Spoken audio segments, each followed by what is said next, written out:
Thank you all for coming. Thank you all for coming to my tour with the artists for In Residence 16th edition. So this is an annual exhibition, the 16th iteration of a show that we've been doing in coordination with our Resident Artist Program. So our Resident Artist Program sponsors up to probably 12 artists per year. Each artist gets to stay for a period of 3 to 12 months, and they get a studio space to work in that they have 24-hour access to, and they're also able to connect with the community, have different opportunities to network, teach, all sorts of different stuff. So to introduce myself, I'm Cydney Pickens. I'm the curator of this exhibition, as well as the curatorial fellow here at HCCC. I've been with the organization for almost 5 years now, so I'm pretty comfortable here. You'll see that a lot of people stick around. You might recognize some familiar faces. We're very community oriented, and I think our resident artist program is really a good example of that. About 30% of our resident artists end up staying in Houston if they end up moving from somewhere else. So it's a vibrant arts community, which I'm sure a lot of you already know. So many, probably hundreds of different organizations and galleries here in the area that provide different opportunities. So that's a little bit about me. I'd like to introduce the two artists that I have with us today, Gerson and Guadalupe Hernandez. Can you tell us just a little bit about yourselves? Sure. Hi, I'm Gerson, and I've been an artist in residence here since June, and I'm from Houston, and I recently moved back in 2020, and my work has been with found materials, making weavings. So, yeah. Thanks for coming. Hello, my name is Guadalupe Hernandez. I am a Mexican artist who moved to the U.S. in '98. And my work deals with the tradition of papel picado, and it's a contemporary approach using portraiture. So, yeah. Awesome. Thank you both. So just a little rundown. We're going to start by doing a brief walkthrough just to talk about some of the basics and ideas around the exhibition, and then we'll move towards some specific questions for Ian and Lupe, and then we'll open it up to audience questions. So if you will follow me, we're going to slowly make our way down the hallway. So part of the reason that this exhibition is located in the artist hallway is because this is where the artist studios are. And so it's great to have work on view in this hallway, because even though the artists are allowed to work in their studios 24 hours, we don't make them work in their studios 24 hours a day. And so sometimes when the studios are empty, people can peer through the window. When they're open, people can go in and talk to the artists, ask them about their practice, and just learn a little bit more about what it is to be an artist, even though there's no single answer to that question. I could probably ask both of these two that question, and they might have a different answer an hour later. So to begin with this exhibition, we have 11 artists in residence. So this is from 2022 through 2023. And so Ian and Lupe, they are just finishing their residencies. I think they have about a week or so left, and they were both here for 3 months, which is one of the shorter terms. We had 2 artists who did a 9-month stint. Usually we get more in the 3-month range. It allows for a lot of flexibility for people who maybe stack their residency programs. Maybe they'll do one here, one in Denver, one in New Orleans. So the life of an artist can often be very transitional. So that's one of the fun things, is when people move to a place like this, they're often craft residencies in maybe more remote places. But here in Houston, there's just so much inspiration, so many museums, really a great foundation and a lot of draw besides just the facilities that HCCC offers. So we have a kiln that the artists are able to use. So some of the ceramic works were made in the kiln, and artists can bring all sorts of tools into their studio. Metalsmiths and woodworkers often bring larger tools like saws or tools that might be dangerous depending on what type of work they're making. There might even be chemicals involved. So craft is a very expansive field that allows people to experiment on a small level with something more familiar like, just crochet or knitting, but then there are people who are doing really experimental and chemical processes as well. So as we make our way down the hallway, all of the pieces are numbered. So we have these gallery guides up here if you all would like to keep track of what works we're looking at and who they were created by. And so just going down this side of the wall, I have a pairing of work. We have Margot Becker, who is a weaver, and Margot was working on a very large loom, and it takes a long time to create work with the loom. So one of the interesting things we decided on together was to show these cyanotype prints of smaller weavings that she's done. So one of the interesting ways to expand an artist practice, and really something both Margot and Rebecca are doing, are thinking, how can I make a body of work, but then make a body of work from that body of work?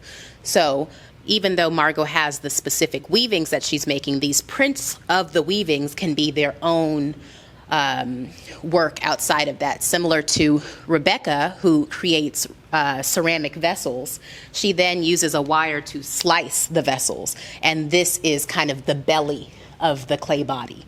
And so being able to have all of these pieces from larger vessels allows the work to be two parts of a larger whole. So we can exhibit these pieces where maybe at a different museum or in her studio she has the larger vessels. So thinking of, as a craft artist, how can I maximize my output and really think about all the aspects of my work, not just, the single piece.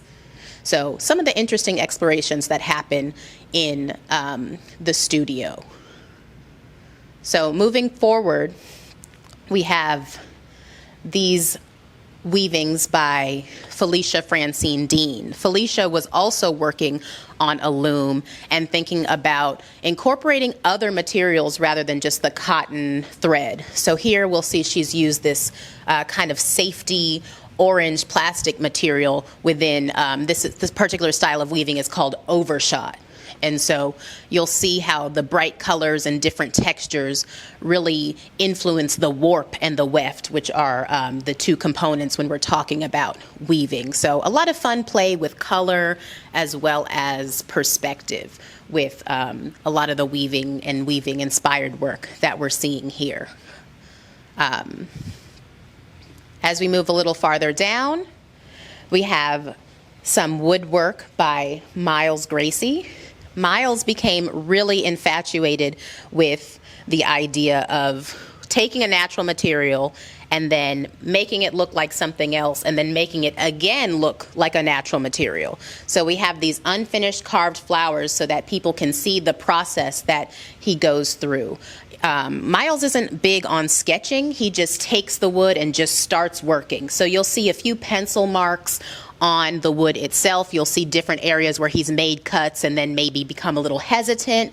You'll see areas where maybe he got really into it and just started going. So it's interesting to think about having a big chunk of wood versus this really thin veneer of wood. So Miles is cutting the wood extremely thin to make this leaf, this fern leaf structure. So thinking about how delicate the material can be versus how hard the material can be. So really playing with both sides of what you might expect from wood.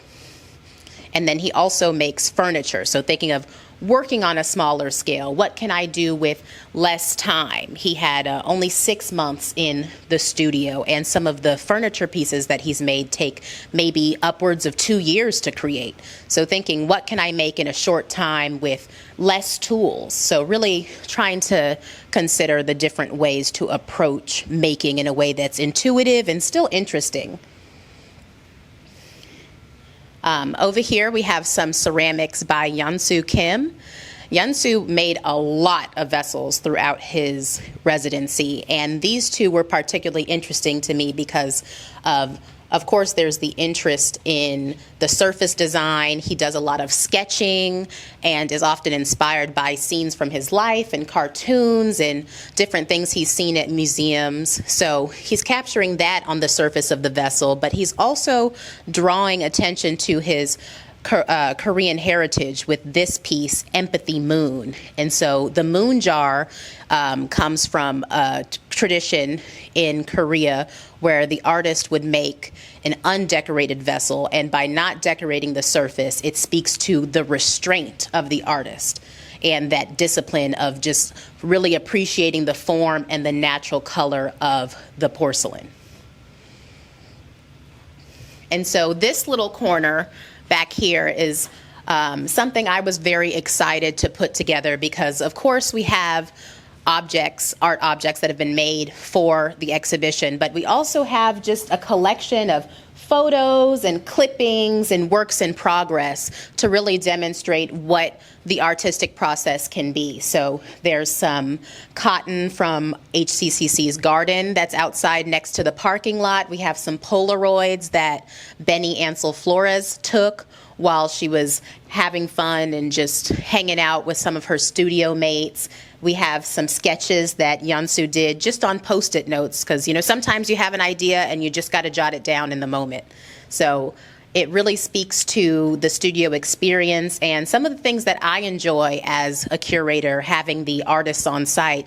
Sometimes I just pop in, see what they're doing, ask a few questions. Sometimes we'll talk about places to go to dinner or talk about some shopping we want to do this weekend. So some of those casual conversations can happen while the work is being made or even influence the work that's being made. And so we go into a little bit of detail here with the videos of interviews that were conducted with some of the artists in their studios. So you get to hear in their own words some of their reasoning and how they're making and just really considering how to talk about your work, because I think as artists it's easier to make the work than it is to talk about the work.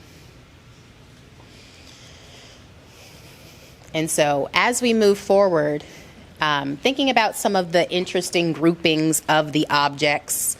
So here we have this idea of reclaim. So Shada is reclaiming the cotton from the garden, spinning it into thread, and then creating this really intimate furniture that is reminiscent of our bodies.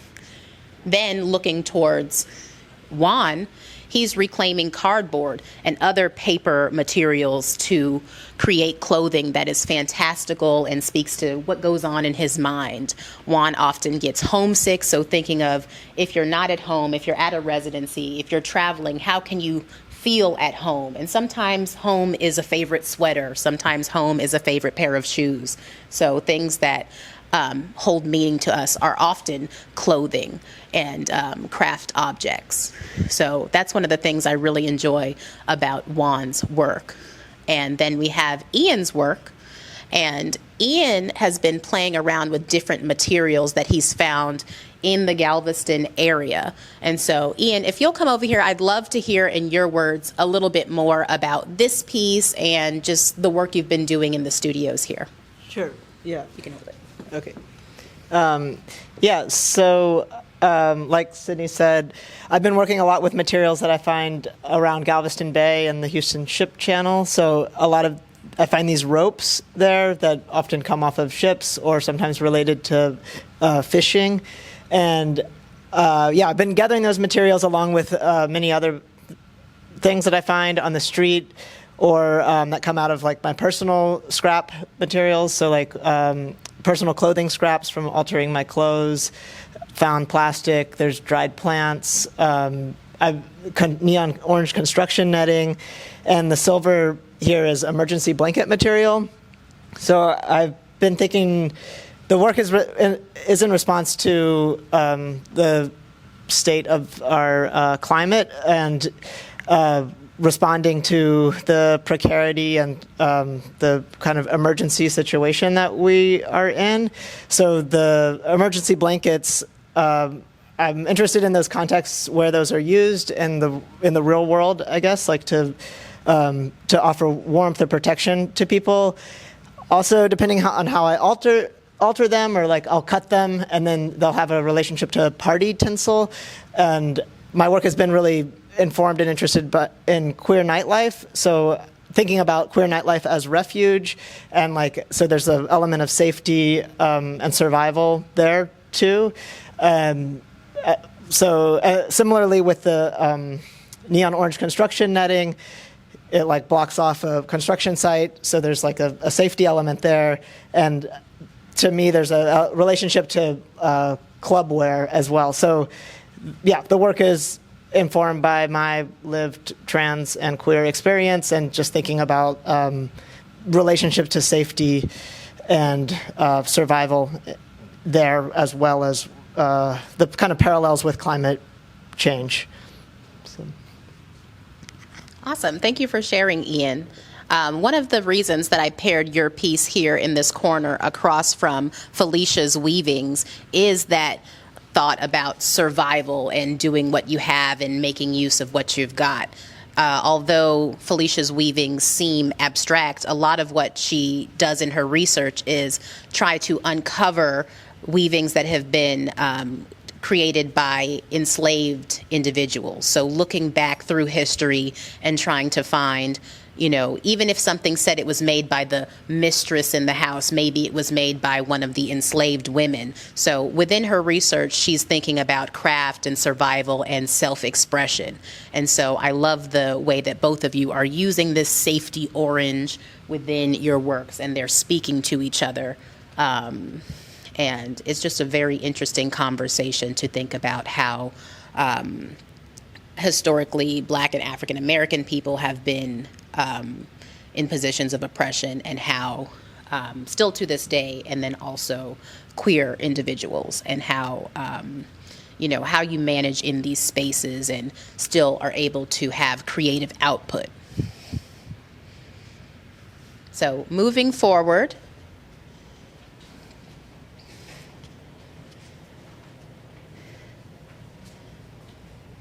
before I talk about Lupe's amazing works, I want to speak a little bit about this pairing of ceramic vessels. So one of the exciting things about being in a residency program is that there are other people there with you. So it's a little different from just working in your studio by yourself. So with people being in the studio at the same time, sometimes there's a sharing. So both Yunsu and Lakia collaborated on these two pieces. Yunsu started with these ceramic vessels that were really inspired by the masks, African masks that he saw at the Manil collection. So thinking about capturing those faces, not just on the carved surface design, but also that there are literal faces on the bodies of these vessels. So thinking of those stronger and more exaggerated shapes rather than a more naturalistic depiction. And they have this fun kind of spiritual element to them as well. Some of the figures seem like they're smiling. I think of the fish as often a symbol in religious or spiritual imagery. And then thinking about this sort of crown that the two have on top of them. So Lakia has been working with these coiled vessel and basketry forms. So even though it looks almost like hair, the way that she's wrapping these coils, that also has this very sculptural element. And she started to step a little bit away from beading. Most of her vessels were covered in beads. And now that she's doing fewer beads, you can see more of the technique that goes into the building of the sculpture. And I think these also have an amazing shadow.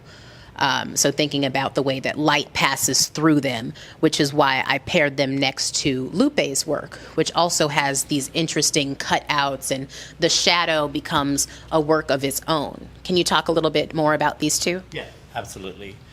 Do I need to press in to just hold it? Okay, all right. So my work is inspired by my parents. And so kind of like central to this theme is the text of Con cariño, which translates to with love or with care. Kind of like the inspiration for this is my parents migrated to the US and took on these very labor-intensive jobs that kind of like wore down their bodies in order to provide us with opportunities that they didn't have. And kind of whenever I came into the craft center, one of the things that I wanted to do is really kind of get closer to the source material. So I have been working with cut paper for a couple of years, but there was always this kind of like divide of like the cut paper and the papel picado banners. And so for these, I wanted to produce works that were done entirely with chisels and punches. And so in order to achieve the level of detail in the portraiture, I knew I needed to go larger. But with using the chisels, right, I needed to be like intentional in terms of like the imagery and the motifs that go in there, because everything done with the chisels is 3 to 4 times the work as it is with the X-Acto blade.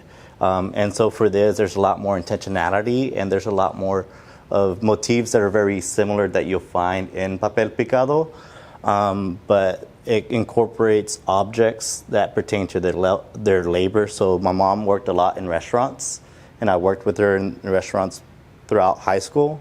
And then my dad worked a lot in construction, which was what I would do over the summer. And so like the actual act of punching away is almost like mirroring their labor. And it's way more exhausting, and at the end of the day, I would be extremely tired. But, you know, they did all this work for us, so this is almost like me as a visual representation of my appreciation for their sacrifices. And yeah, I did it because, you know, they mean the world to me. Thank you, Lupe. I think one of the exciting things about craft is the connection that it has to labor as well as to heritage and family. There's so much history in the traditions of craft, whether it's woodworking, metalsmithing, or fiber art. So it's always interesting when we talk about contemporary craft that it still has a very traditional root. Even though you're doing something that's new, it's still old at the same time. And I think that's one of the interesting things being a contemporary artist is where are we in that space? What do we want to embrace? What do we want to reject? What do we want to cling to? What do we want to innovate? And so I think that's always one of the challenges in the studio.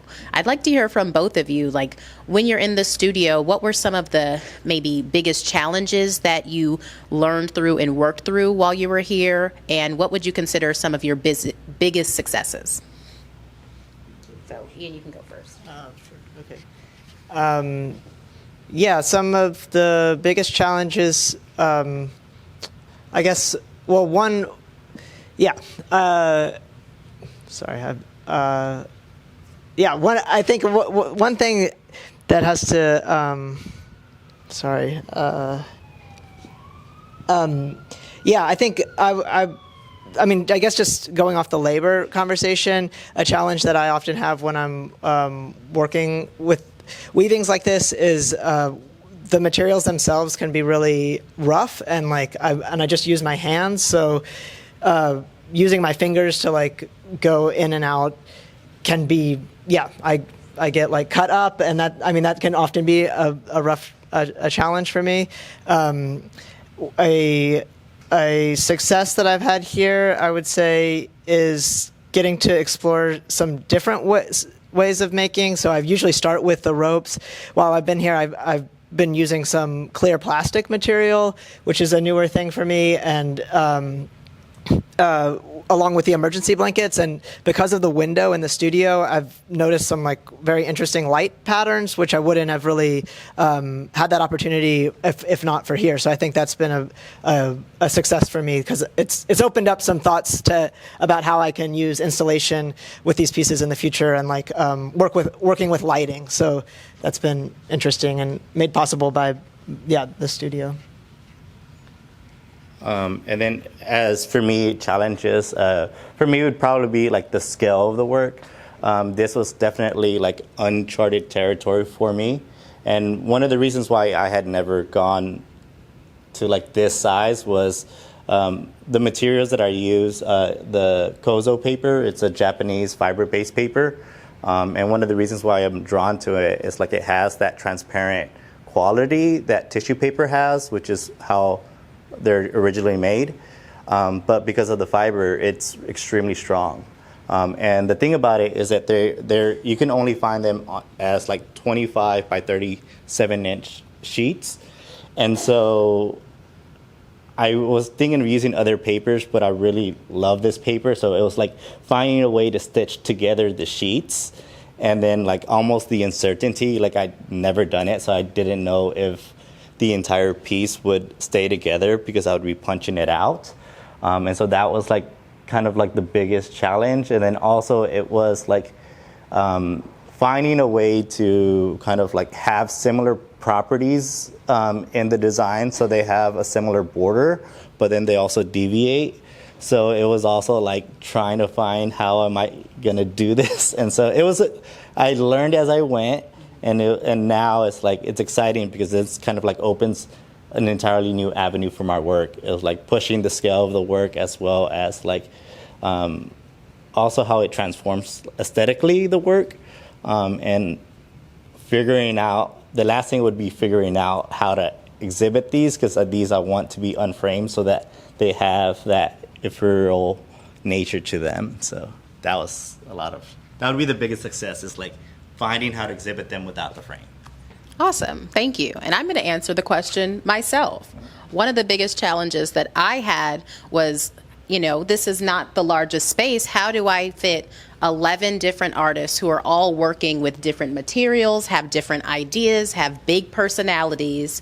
How do I put all of that into one cohesive show? And so I think part of that was learning that it doesn't have to be cohesive in the sense that everything flows together. It was all made within a year. They all had similar experiences. So just thinking, rather than it being 11 different stories, it's just 11 chapters in one larger story. So it was fun to really spend time with the work, because I spent a lot of time with each individual and getting to learn them, getting to learn their likes, their dislikes, things that they felt were really important about their work, and things that they really didn't want to be shown. They didn't want their work to be shown a certain way. So trying to take all of those things into consideration while staying sane was a bit of a challenge. But I do feel that there was a lot of success in that. And one of the biggest successes for this show for me was really showing the personalities. I think while each work can be representative of an artist and their practice, it's not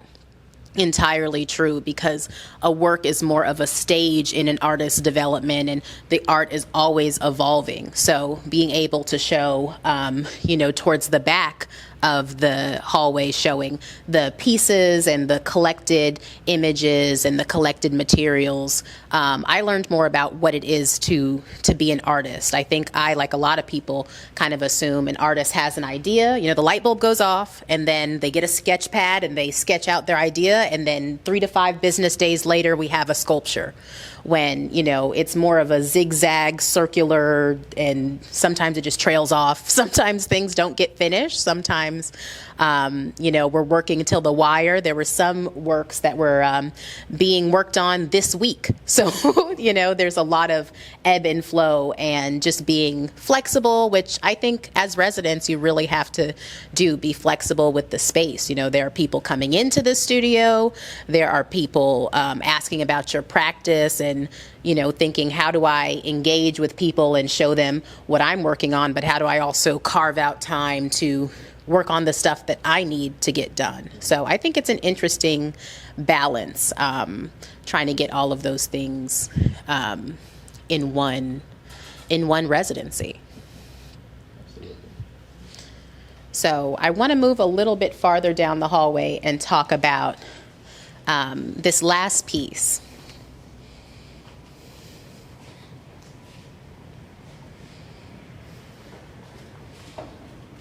So this work by Benny Flores Ansel is a little different. Her residency was a little different than some of our others. We have a partnership with the Houston Center for Photography. And so with this partnership, the artists are encouraged to do interdisciplinary practices.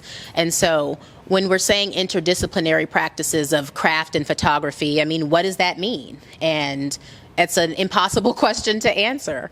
So I think that there's a certain, I guess, maybe word association that you can think of when we're talking about craft and photography. We can think about light. The way that Benny is playing around with light is very interesting and evocative. The way that we're talking about perspective. We spent a lot of time moving these lights around to get different rays and different reflections. And so all of these pieces interact and bounce off of each other. This piece was actually installed larger outdoors. And so thinking about how do we bring something outdoors in and still get that same effect. So it's interesting thinking about light, perspective, reflection, all of those things apply not only to the craft practice that Benny's doing, but to a lot of the materials that the artists are working with. So, with craft, we have our craft garden, and we're thinking about raw materials. So there's a literal bringing the outside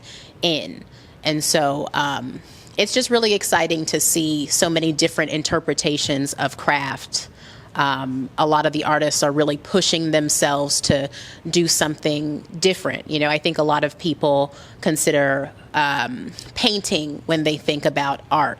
And while I would say both of these artists are painting, I'd love to hear a little bit more about that journey from painting to craft. What inspired that, and, where are you with your painting practice?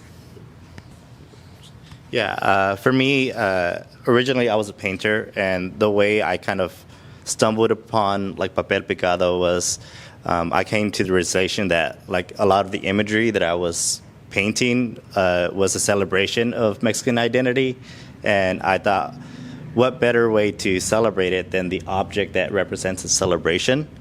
And I still do both of them simultaneously because, like I said, the punching of the papel picado is really exhausting. I mean, if you're swinging the hammer for 8 hours, you're going to be tired.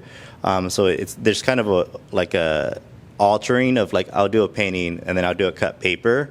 And while I'm working on the painting, I'm kind of contemplating of the type of imagery that I want to incorporate into the papel picado piece. Yeah, I make small paintings. I still do make them, but I have a background, in I guess in painting, but mostly in sculpture and installation. So the way that painting specifically fits in is I'll use painting as a way to make sketches, often, or studies for larger pieces, sometimes also standalone pieces, but I'll often, sketch something out and then work on it on a larger scale and maybe then sketch it again. Or I've been making drawings of inside of club spaces or stages at bars or clubs, and sometimes that informs the specific compositions of these pieces, and sometimes it doesn't. Sometimes they're just kind of a side project as well. But I have a background in sculpture and installation, and often using found materials, and then that kind of evolved into using these specific found materials, because I'll work with materials that I find that are around me. And I was living in Galveston, and that's how I came across this specific kind of practice of working with the ropes and weaving as an extension of sculpture making. Awesome. So as we're coming to an end, I do want to pose one more question to both of you that I will also answer myself before opening up to audience questions. So thinking about, of course, we talk about the studio as, a year-long process in 3 to 6 or 9 month increments. But, there's every day, and there's also the little moments that you have in the studio that can really make a big impact on just the entire experience. So thinking back to one of my favorite studio moments was a conversation I was having with Felicia. It started off, it was supposed to be just a get to know you studio visit, and I was in there for about 2.5 hours before we both realized we were late for meetings. And it was really great to have a conversation with her about just a lot of the research that goes into the work, because I think as a curator and as artists, there's kind of this funnel of there are all these things that you're learning about, and then what people get to see is such a narrow slice of that. So one of my favorite moments was being able to talk with her and think more about how I can either reveal more about my research or just speak more to my experience, not just the experiences of the artists, but having an individual voice that not just coalesces all of the opinions, but, produces something new. So that was one of my favorite moments from the studio that I will be carrying forward in my curatorial practice, to just think a little bit differently about art and the way that art can be put together. So what is one of your favorite studio moments from the past year? Yeah. Well, it's been really interesting having such a public-facing opportunity here, and usually I'm working in my apartment, so there's very limited people who are looking at my work in progress or process and seeing the way that the space is set up or the materials that I use, just like in their raw form. So it's been, I've been particularly interested in how people seem so drawn to just my piles of stuff and the messiness of it. It's at the cleanest it's been right now, but it's just kind of people's reactions to the stuff itself. I guess a very specific moment when the kids' camps were happening on Saturdays, one of the kids came in there was like, "Why is it so messy in here?" And that was funny to me. Or the kids really liked playing with the material, so that was kind of like a highlight of being here. Yeah, for me, I think one of my favorite things was on one of the days, it was randomly, it was a group brought in a group of students for a mug making workshop. And so the students kind of came in, and so they were talking to us, and it was a program that works with refugee students. And so then I was like, oh, I used to work in Sharpstown, and I started asking questions because a lot of the student body that I used to work with were actually refugees. And then they were like, well, we're in Southwest Houston. And I was like, well, what part of Southwest Houston? And then they're like, oh, well, a lot of them go to Sharpstown. And I was like, I used to be a teacher there. And then just seeing them get excited, and it was a nice moment. And I think for me, that's definitely going to be something that I remember the most, because seeing their faces. And then we just started talking about the teachers, and we talked a lot about soccer because a lot of the students played soccer. So yeah, it was probably the most memorable part. And you could even hear them cheering down the hall. They were all cheering for their team or whatever. Yeah, so I'll remember that moment too. Awesome. Well, thank you both for being here, for sharing. And, it's not easy to put your work out there, put your emotions, your heart, all of that, such personal stories on display. And it's really something that we all appreciate, because there are people who can relate to that. And it can be very inspiring to see somebody else be so vulnerable. And I think that's exciting to not just young people, but to older young people as well. So with that, I'm going to open up to any audience questions. Does anybody have anything they want to ask me, Ian, or Lupe? I'll get started. Do you have a sense of how this might inform your work in subsequent residencies or going forward?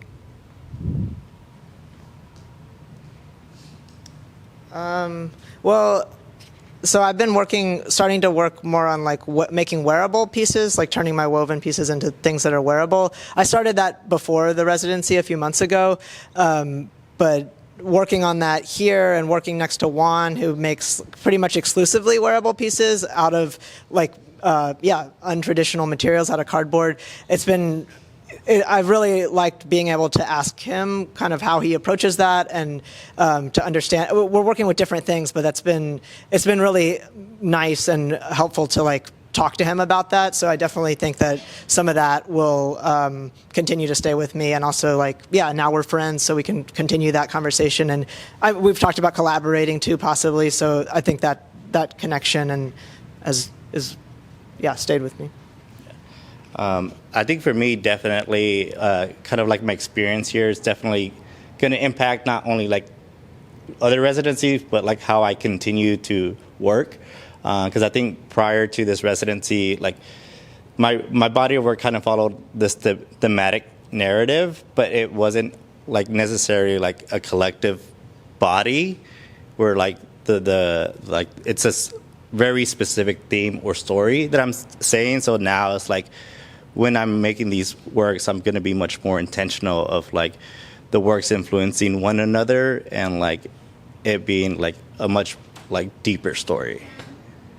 And then both of you have residencies right after this. Can you tell a little bit more about those? Yeah, so later in September, I'm going to be going to a place called A Studio in the Woods in New Orleans. It's like a little bit south of the city, and I'm going to be there for 3 weeks in the fall and then go back for 3 weeks in the spring, and going to be working on making wearables is my project. So it's right on the river there, so I'll be looking for materials there along the rocks and seeing how that differs from what I find here. And then I'll have like a chunk of time in between where I'm going to make wearable pieces and then connect with people in the queer nightlife scene there and do a kind of fashion show party event when I get back there in the spring. Yeah, and then I'll be moving to Denver for a 9-month residency, and so hopefully there I'll kind of start another body of work surrounded around my brothers, and so I'll start by working with some paintings and then also large-scale papel picado pieces like these. So, any other questions? More practical question. So when you're doing this, the very thin cutouts that you're making, do you ever like make a big mistake, and how do you fix it if you cut it wrong where you don't want to cut? yeah, so definitely I would say the papel picado is probably like the final phase of my artistic practice. I kind of have like these sketches or these drawings that I do as studies for the paintings, and then the paintings themselves are a work, and then they kind of like their final iteration is in the papel picado. So like there's a lot of thought and consideration about composition and the things that go there. But there are times where there are mistakes being made. But it's one of those things with craft, like the more you work with the material, right, you find ways to like mend and repair. So sometimes there are places where I put too many cutouts and it becomes like a weak point. But then I like have learned to like reinforce those areas so that, you know, if they do tear, I'm able to mend them. Thank you. Do we have maybe one more question? My question is about working with post-consumer work materials, and how do you make those safe to work with? Yeah, so with the ropes, sometimes I'll use gloves. Mostly because it's can be gross wherever I'm getting them from, and then I'll wash them by boiling them, like pouring boiling water onto them, or just really hot water with soap, and I'll do that a bunch of times and just dump it out, so that kind of gets them cleaner. They're never like super squeaky clean, but it's like I just do that usually until like the colors come out, but otherwise, yeah, I mean, I wash some of the other plastic material too, but otherwise, I don't know. I don't think about it too deeply. Yeah. With those ropes, yeah, it's just like, it's either like dish soap poured in there and then hot water, and then I'll probably only put soap in there one time, and then I just do hot water and dump it out, and then just like the water is like really brown, and then it gets less brown, and then it never comes out clear. But like then I'll just kind of stop. Yeah, but I probably don't consider that as much as I could, I guess. Awesome. Well, thank you again for both being here, and thank you all for coming to this talk. I hope you learned a lot. I love being able to speak about the Artist Residency Program. I think it's one of the really great things that we do here at the Houston Center for Contemporary Craft. It's going to be very exciting to welcome our 2023 to 2024 cohort of resident artists. And so that'll be starting in the coming weeks. So if y'all come back, you'll see totally new people in the studio. It might might take them a while to get started and customize the space, but I'm sure they'll be happy to have some visitors. And then we will be opening a new round of exhibitions in our front and main galleries on September 29th. So that'll be a Friday at 5:30 p.m. We'll be doing a reception with wine, and one of the artists will be in town for that as well. So thank you again. The artists are going to stick around for a little while, so you can ask them a few more questions if you'd like, and I will be here too. So thank you.